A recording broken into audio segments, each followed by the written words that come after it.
حاملہ عورت کو اپنا میڈیکل چیک اپ کروائے کہ اس کے روزہ رکھنے کی وجہ سے کوئی بچے کو تکلیف وغیرہ ہوتی ہے یا بچے کو کمزوری وغیرہ ہوتی ہے تو پھر جو ہے وہ روزے کو چھوڑ دے۔ ویسے ہوتا ہے ایسے نہیں ہے، کیونکہ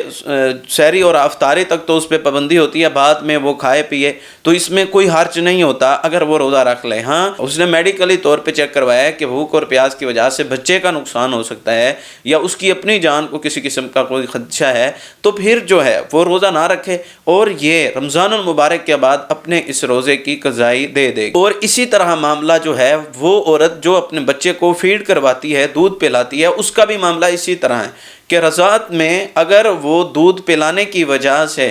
اگر اس کو چکر وغیرہ آتے ہیں، کمزوری کا خدشہ ہے، تو پھر وہ روزہ نہ رکھے، بعد میں اس روزے کی قضائی دے دے گی۔ ہاں اگر جو ہے وہ اس کو کسی قسم کا کوئی خدشہ بھی نہیں ہے اور اس کا فیڈ بھی تیار ہو رہی ہے، اگر اس کا دودھ بھی بنتا ہے اور بچہ بھی پی رہا ہے، تو اس کو کوئی کمزوری بھی لاحق نہیں ہوتی، بغیر کسی مجبوری اور عارضے کو روزے کو نہیں چھوڑنا چاہیے۔ اگر کوئی آپ کی واقعتاً مجبوری ہے کہ دودھ ہی نہیں بن رہا تو کھائیں گے پئیں گے تو پھر ہی یہ معاملہ آگے چلتا ہے، تو پھر آپ کھائیں اور پئیں اور بعد میں تو رمضان المبارک کے بعد اپنے اس روزے کی قضائی کو دے لیں۔ حاملہ اور فیڈ کروانے والی وہ عورت، اس کا معاملہ اس کی اپنی صحت پہ ہوگا، اس کی صحت کو دیکھ کے وہ اپنے اوپر ان میں سے جو حکم وہ لگائے، جو وہ بہتر سمجھے تو اس پہ عمل کر لے گی۔ اگر وہ روزے چھوڑے گی تو بعد میں ان کی قضائی دینا اس کے اوپر ضروری ہوگا۔